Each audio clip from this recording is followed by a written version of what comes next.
दिल्ली दौरे पर सीएम पुष्कर सिंह धामी केंद्रीय ऊर्जा मंत्री मनोहर लाल से करेंगे मुलाकात। राज्य के विकास से जुड़े अलग अलग बिंदुओं पर होगी चर्चा।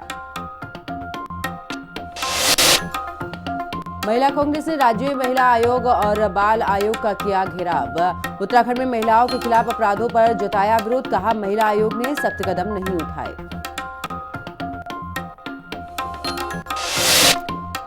उत्तराखंड में अगले 3 दिन तेज बारिश का अलर्ट। हल्द्वानी सहित कई जगहों पर हो रही बारिश। बागेश्वर में बढ़ा सरयू नदी का जलस्तर, यात्रियों से सतर्क रहने को कहा गया।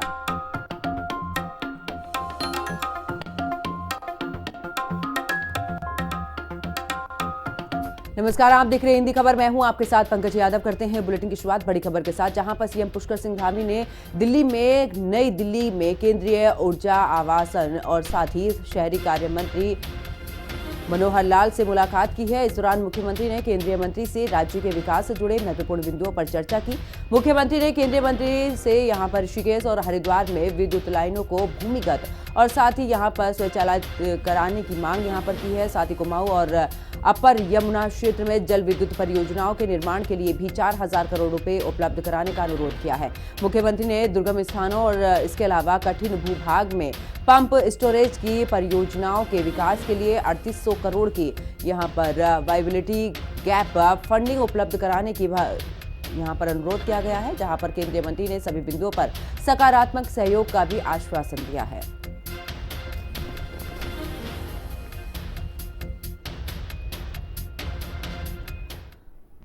चलिए आगे बात करते हैं, जहां पर उत्तराखंड के केदार घाटी में रविवार को हुए हेलीकॉप्टर क्रैश में 7 लोगों की मौत हो गई। ये साल का अगर बात करें तो चारधाम यात्रा के दौरान हुई 5वीं हेलीकॉप्टर दुर्घटना है। अब तक 2 हेलीकॉप्टर क्रैश हो चुके हैं और 3 में इमरजेंसी लैंडिंग हुई है, जिसमें कि कुल 13 लोगों की जान गई है। डीजीसीए ने इस मामले की जाँच शुरू कर दी है और साथ ही सोमवार तक सभी शटल सेवाएं भी बंद रखी हैं।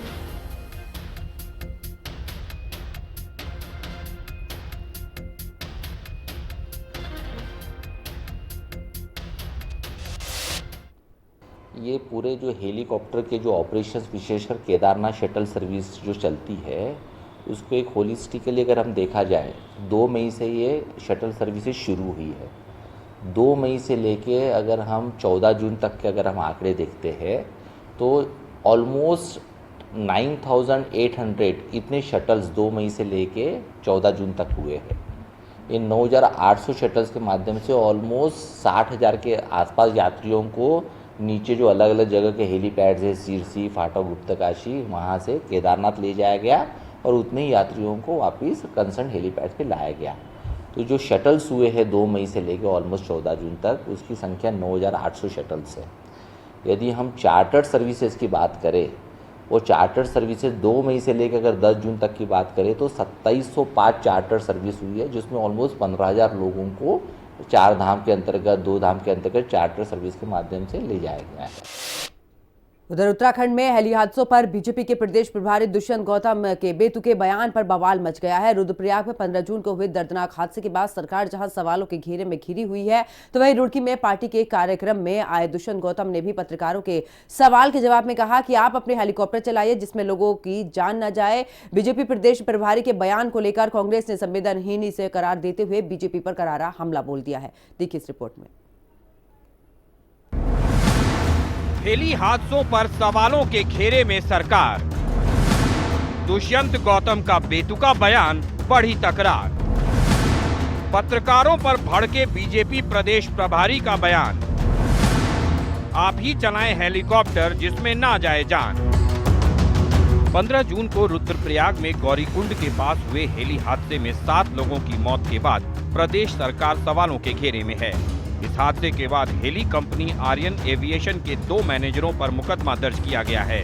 मामले की जांच के आदेश दिए गए हैं। साथ ही भविष्य में हादसों पर अंकुश को लेकर सीएम धामी ने विशेषज्ञ समिति बनाकर एसओपी का प्रारूप तैयार करने के निर्देश दिए हैं। सीएम धामी के कड़े एक्शन के बावजूद विपक्ष हेली हादसों को लेकर सरकार पर हमलावर है।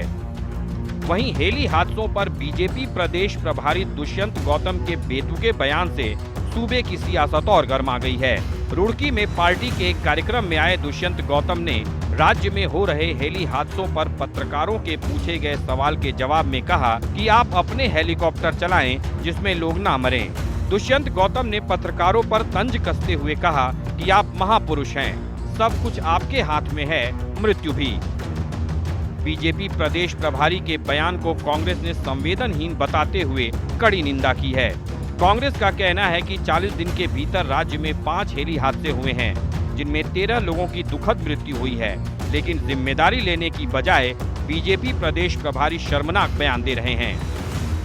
आप चलाइएगा थोड़ी, आप 2-3 अच्छी चीज योजनाएं चलाइएगा, आप उड़ान बनाइए, कुछ हेलीकॉप्टर आप भी चलाइएगा अच्छी, जिसमें ना मरे लोग, गारंटी देके चलाइएगा। कैसे बनाएंगे? गारंटी देके चलाइए ना, आप तो महापुरुष हैं, चला सकते हैं, आप बना सकते हैं, आप ही चला सकते हैं, आपके हाथ में ही है मृत्यु को हाथ में रखना। बहुत शर्मनाक बयान है। गौतम साहब ने ये बयान अहंकार में, गुरूर में, सत्ता के नशे में जो दिया है, पूरे उत्तराखंड की जनता का अपमान है, केवल पत्रकारों का अपमान नहीं है, ये पूरे प्रदेश की जनता का अपमान है।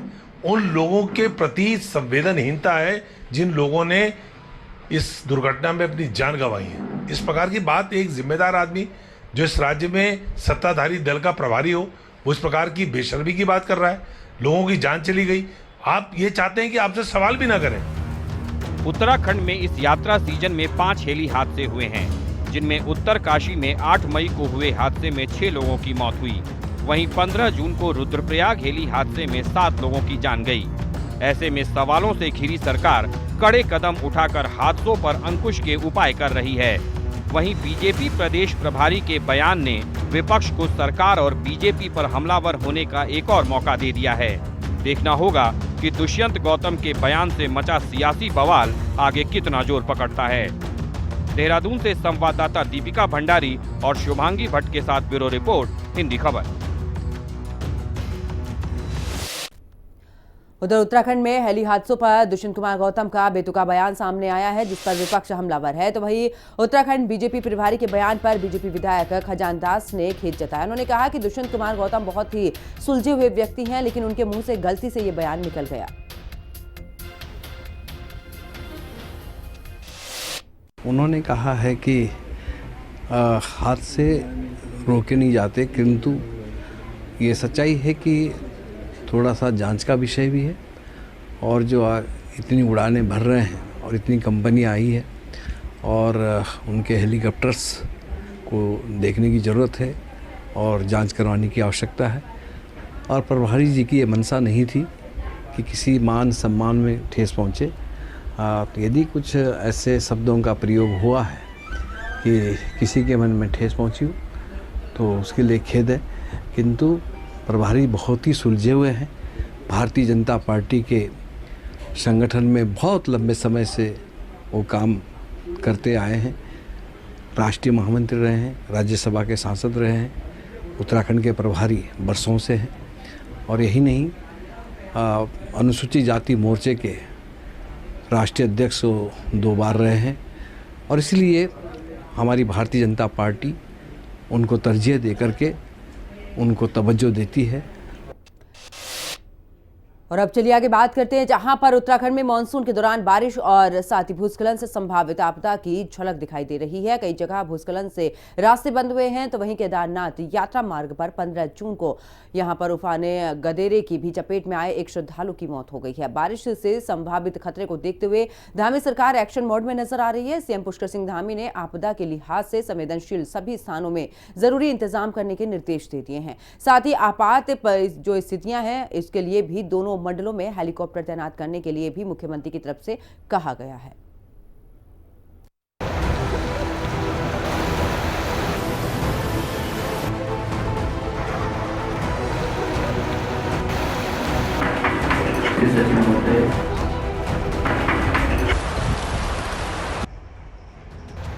उत्तराखंड में लगातार बारिश के कारण मुसीबत बढ़ रही है। भूस्खलन से स्थिति और विकराल हो रही है। 15 जून को बारिश के कारण केदारनाथ में जंगल चट्टी के पास गधेरे में उफान से केदारनाथ पैदल मार्ग पर एक यात्री की मौत हो गई, जबकि 3 लोग घायल हो गए, जिससे कुछ समय के लिए यात्रा स्थगित करनी पड़ी। इसके अलावा राज्य में 3 अन्य जगहों पर भी बारिश के कारण भूस्खलन से मार्ग बंद हैं। बंद मार्गों में 2 पिथौरागढ़ और 1 मार्ग चमोली जिले में है।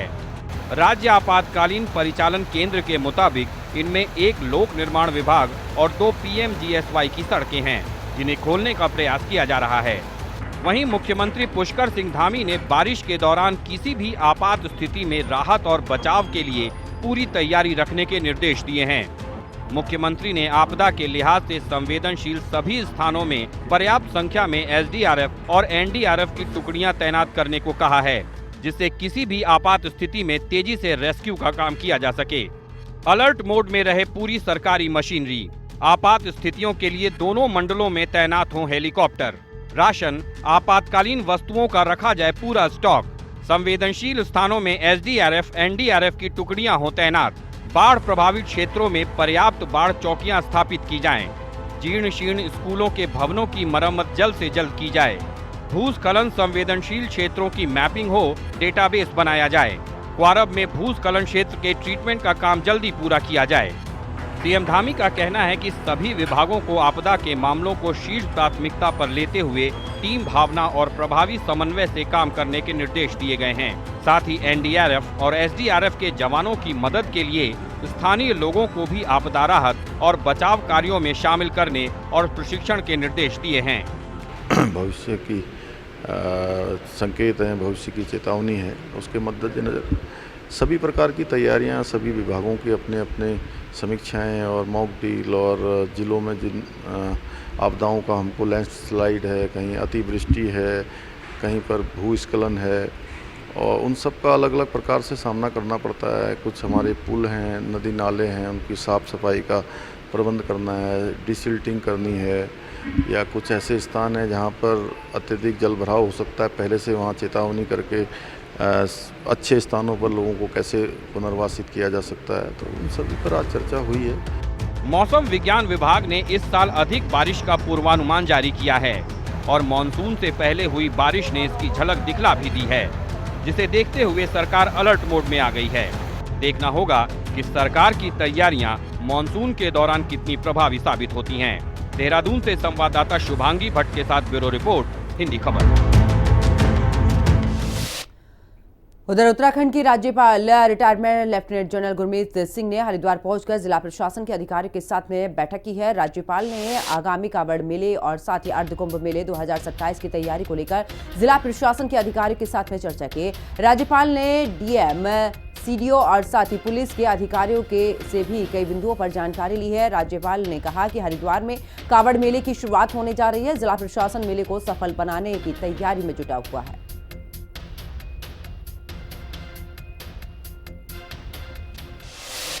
बहुत विस्तार से प्रेजेंटेशन, ब्रीफिंग और चुनौतियां हैं उनके बारे में बात की।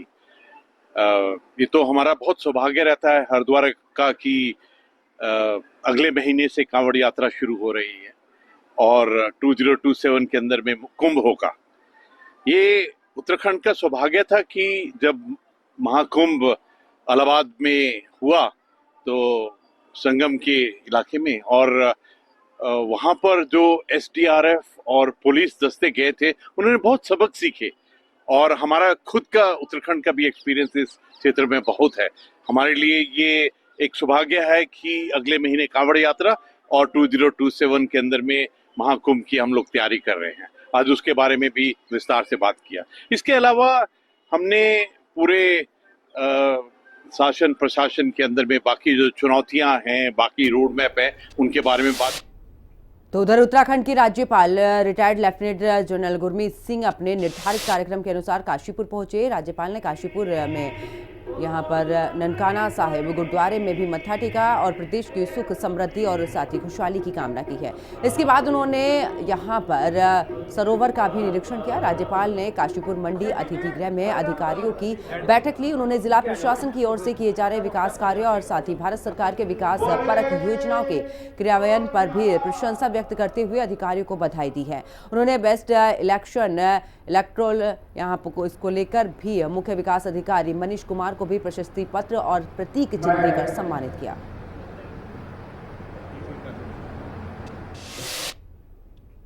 उधर उत्तराखंड में पत्रकारों और उनके परिजनों के स्वास्थ्य की चिंता को लेकर राज्य सरकार बेहद गंभीर है। मुख्यमंत्री पुष्कर सिंह धामी के निर्देश पर मंगलवार 17 जून को देहरादून में सूचना निर्देशालय में पत्रकारों के लिए एक विशेष निःशुल्क स्वास्थ्य सुरक्षा कैंप का आयोजन होगा। स्वास्थ्य विभाग और साथ ही सूचना विभाग के संयुक्त प्रयास से आयोजित कैंप सुबह 11 बजे से शुरू होगा। मुख्यमंत्री धामी ने कहा कि पत्रकार हमारे लोकतंत्र की आत्मा है, उनकी जिम्मेदारी के साथ उनका स्वास्थ्य भी हमारी पहली प्राथमिकता है और कैंप में राजकीय दून मेडिकल कॉलेज के वरिष्ठ विशेषज्ञ चिकित्सक अलग अलग जांचों और साथ ही परामर्श के लिए उपस्थित रहेंगे।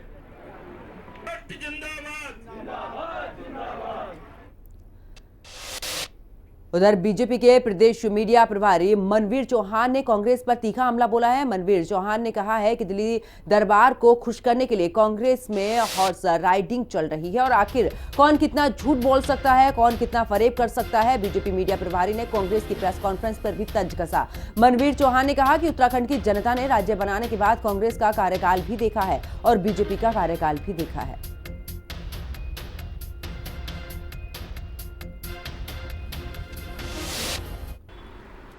कांग्रेस पार्टी में इस समय अपने हाईकमान, उनके जो युवराज हैं राहुल गांधी के निर्देश पर एक हॉर्स राइडिंग कंपटीशन टाइप का चल रहा है कि कौन कितना झूठ बोल सकता है, कौन कितना फरेब कर सकता है और किस तरह से जनता को अनर्गल बयानबाजी करके गुमराहित कर सकता है। ये प्रतियोगिता उनके सभी नेताओं में चल रही है दिल्ली दरबार को खुश करने के लिए।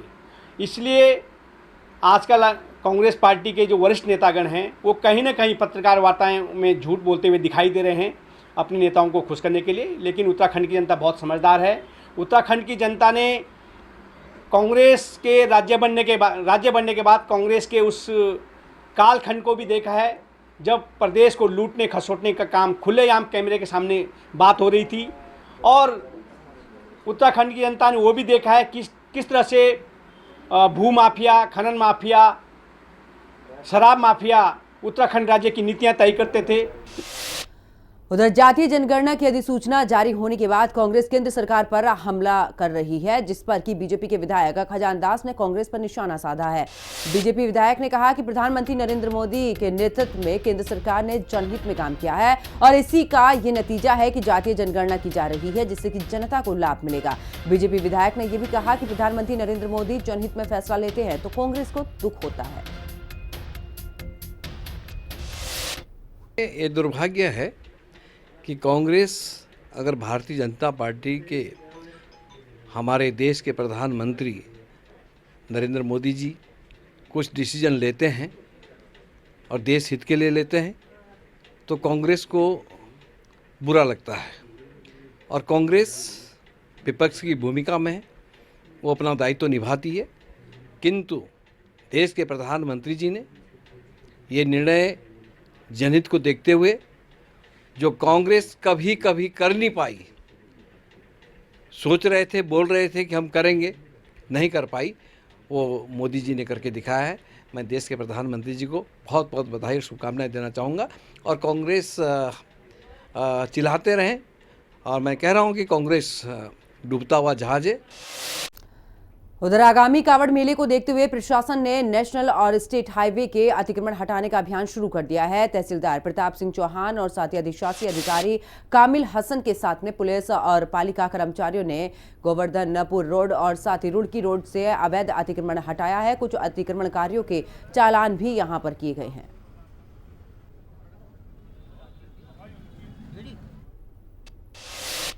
और यात्रा निकलने वाली है और जिला स्तर से के जो राजमार्ग है उनको कब्जा मुक्त किया जाए। तो उसी के सिलसिले में आज हमने अभी शुरू किया है। वैसे भी लगातार जारी रहती है।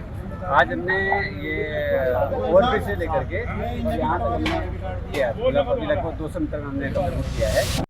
साहब महोदय के नेतृत्व में अभियान चलाया गया था, जिसमें अब तक जो है 7 चलान हुए, लगभग 43 रुपए की जो है नगर पालिका को साहबजारी जो है वो चलते फिरने के लिए लगातार एक जगह ठिया लगाने के लिए यात्री करने के लिए नहीं है। वो नगर पालिका क्षेत्र में रोजगार कर रहे हैं, उसके लिए साहबजारी का जो और अब खबर विकासनगर से, जहां पर बाल भिक्षावृत्ति और साथ ही बाल श्रम की रोकथाम के लिए जिला प्रशासन देहरादून की संयुक्त टीम ने विकासनगर में छापेमारी की है। बाल श्रम की शिकायतों के बाद विकासनगर पहुंची टीम ने अलग अलग स्थानों से बाल श्रम में लिप्त 5 बच्चों को रेस्क्यू किया है। रेस्क्यू टीम ने श्रम विभाग, चाइल्ड हेल्पलाइन, एंटी ह्यूमन, यहां पर ट्रैफिकिंग से लेकर चाइल्ड वेलफेयर कमेटी के सदस्य भी इस दौरान मौजूद रहे हैं। इस संदर्भ में जो है जिला टास्क फोर्स है जो बाल श्रम उन्मूलन के लिए काम करती है, तो बाल श्रम उन्मूलन के लिए हम इस बार विकासनगर क्षेत्र में आए थे। हमने पहले भी बच्चे यहाँ चिन्हित किए हुए थे बच्चे, उन चिन्हित बच्चों को हमने फिर आज रेस्क्यू किया। पूरे बच्चे तो नहीं कर पाए, बच्चे मिले नहीं, 5 बच्चे हमको मिले और अब इन बच्चों को जो है हम बाल कल्याण समिति के समक्ष प्रस्तुत करेंगे और इन बच्चों की सुनवाई होगी। इन बच्चों की क्या मजबूरी है जो ये बाल श्रम कर रहे हैं। वेल्डिंग करना तो उनकी आंखों के लिए बड़ा दिक्कत आ जाती है ना, तो वेल्डिंग करते हुए मिले, 1010 में मिले। और एक बिटिया मिली हमको, छोटी बिटिया है, वो कॉस्मेटिक की दुकान पे है, तो वो ऐसी 13 साल की बिटिया है, तो उसका हम विशेष ध्यान रखेंगे। उसको बिटिया को बाल कल्याण समिति के समक्ष प्रस्तुत करेंगे, उसको योजना परियोजना से जोड़ते हुए उसको स्कूल का ध्यान रखेंगे ताकि स्कूल में उसका एडमिशन हो सके। उधर मसूरी विधानसभा क्षेत्र में चमासारी खेतवाल गांव में भी कैबिनेट मंत्री गणेश जोशी ने बहुउद्देशीय भवन का उद्घाटन किया। इस अवसर पर उन्होंने गांव में 250 सोलर स्ट्रीट लाइट्स और साथ ही सीसीटीवी कैमरों की यहां पर स्थापना का भी शुभारंभ किया और 2 ने सामुदायिक भवनों के निर्माण का शिलान्यास किया। गणेश जोशी ने कहा कि प्रधानमंत्री नरेंद्र मोदी और साथ ही मुख्यमंत्री पुष्कर सिंह धामी के नेतृत्व में गाँव का विकास तेजी से हो रहा है।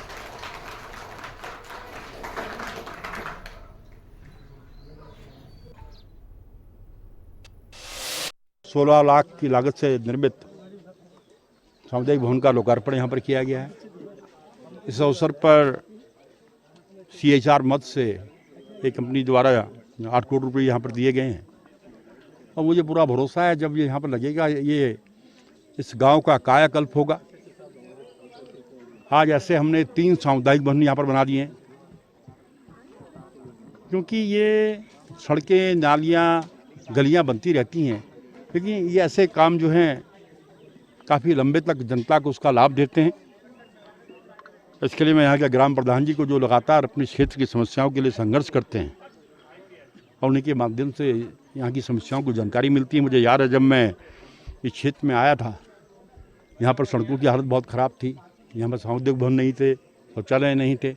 आज हमारी सरकार ने जो जनता की सरकार, जनता के द्वार के नारे को लेकर काम करती है, माननीय पुष्कर सिंह धामी जी के नेतृत्व में हर एक गांव को छूने का प्रयास किया है, वहाँ पर विकास कार्य किए हैं। इसके लिए मुख्यमंत्री का भी आभार व्यक्त करता हूँ। ग्राम्य विकास के द्वारा जिसमें डबटेलिंग करके 5 लाख रुपए मंत्री जी ने अपनी विधायक निधि से और 11 लाख रुपए हमने मनरेगा से डबटेल करके ये शानदार सामुदायिक भवन बनाया है और जो आज ग्रामीणों को हमने इसका लोकार्पण किया है, इसका उद्घाटन किया है।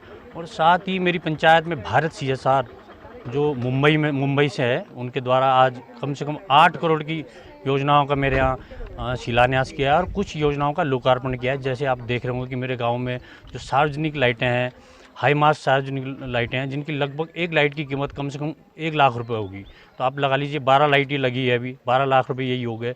और जो 250 लाइट और लग रही है, तो आप लगा लीजिए कि मतलब मेरा गाँव का शायद ही कोई मजरा ऐसा बचेगा कि जो रात को रोशनी में लोगों से निवेदन करता हूँ कि आप रात को मेरे गांव घूमने आइए।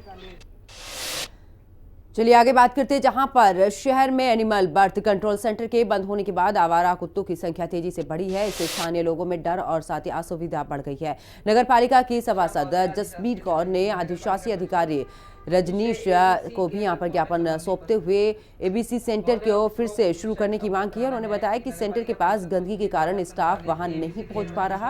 अधिशासी अधिकारी ने यह भी कहा कि सेंटर को जल्द खोला जाएगा और साथ ही नागरिकों से यहां पर नसबंदी अभियान में सहयोग की अपील की। यहाँ पर ABC सेंटर था जो लगभग 3-4 वर्ष पहले यहाँ पर खोला गया था और उसके लिए पैसा कम से कम 2-2.5 करोड़ रुपए पैसा आया था और 2-2.5 करोड़ की लागत से वो ABC सेंटर वहाँ पर बनाया गया था, जो 1-2 वर्ष तक चला, जिसमें डॉक्टर आते थे और कुत्तों की नसबंदी का कार्य करते थे। परंतु आज वो बंद पड़ा है। कारण ये है कि वहाँ पर कूड़े के ढेर पड़े हैं, क्योंकि जो बायोमीथेन प्लांट है वो भी बंद हो चुका, MRF सेंटर जो वहाँ चल रहा है वो भी ख़त्म ही है और कूड़ा इतना है वहाँ पर कि वो पूरा जो एबीसी सेंटर है उसमें कूड़ा भरा हुआ है। हमारी डॉक्टरों से भी बात हुई, वो कहते हैं कि हम वहाँ पर किस तरह आके कुत्तों की ऑपरेशन करें, क्योंकि वहाँ कूड़ा ही है, रास्ता ही नहीं है जाने के लिए। तो मैंने आज अधिशासी अधिकारी को ये ज्ञापन दिया है कि जल्द से जल्द वहाँ से कूड़ा हटवाया जाए, क्योंकि जो जनता है बहुत परेशान है, स्थानीय लोग भी और टूरिस्ट भी कुत्तों से बहुत परेशान है। और कुत्तों के लिए नियम ये बना रखा है कि आप कुत्तों को हटा नहीं सकते, उनका सिर्फ आप उनकी नसबंदी करके उनको वापस उसी जगह पे आपने छोड़ना है। तो आज कुत्तों की तादाद इतनी बढ़ चुकी है कि आप जिस गली में भी जाइए, आप देखिए कम से कम 20-20, 30-30 कुत्ते वहाँ पर हैं। और इस बुलेटिन में फिलहाल इतना ही। आप देखते रहिए हिंदी खबर। नमस्कार।